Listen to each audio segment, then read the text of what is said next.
OBC Elgar madam असं आहे की 6 तारखेला पंढरपूरला, म्हणजे आज 3 तारखेला इथे, नंतर ताबडतोब आता मी संगमनेरला एक ओबीसीचं कोणी कार्यालय उघडतं आहे, त्याचं उद्घाटन आहे. आणि नाशिकला जो काही कार्यक्रम आहेत ते आटपून पुन्हा येणार. आणि 6 तारखेला पंढरपूरला ओबीसी एल्गारचा मेळावा. 7 तारखेच्या बाबतीमध्ये खरं म्हणजे मी काही तारीख दिलेली नव्हती. आणि विशेष म्हणजे राष्ट्रवादी काँग्रेस पार्टीचा एक नेता असल्यामुळे राष्ट्रवादी काँग्रेस पक्षाचा मोठा कार्यक्रम 7 तारखेला मुंबईमध्ये आहे.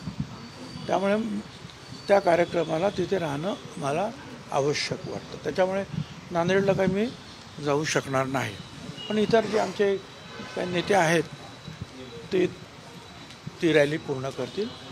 13 तारखेला जे आहे तिथे जिथे आता अनेक आमचे मेळावे झाले, सुभाष राऊत तिथे आमच्या समता परिषदेचे आहेत, सत्यनारायण मुंडे जालन्याचे आहेत, इतरसुद्धा अनेक कार्यकर्ते आहेत वेगवेगळ्या समाजाचे. तर 13 तारखेला मी बीडला, आणि त्याने परत पंकजाताई मुंडे आणि धनंजय मुंडे यांनासुद्धा विनंती ते करतात जास्तीत जास्त जे लोक तिथे येतील अशा प्रयत्न राहील. कारण बीडला जे आहे जे झालं ते अतिशय भयानक झालेलं आहे.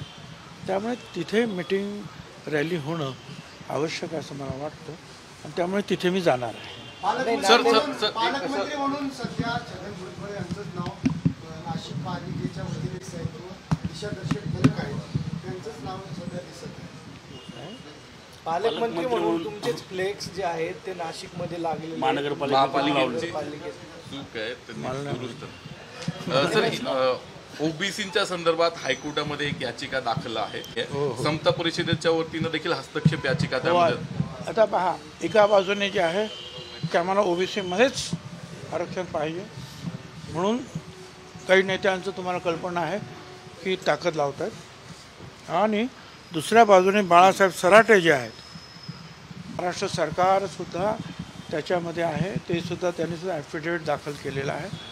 आणि महात्मा फुले समता परिषदेतर्फे सुद्धा आम्ही तिथे इंटरव्ह्यू करणार आहोत आणि ते केस लढणार आहोत.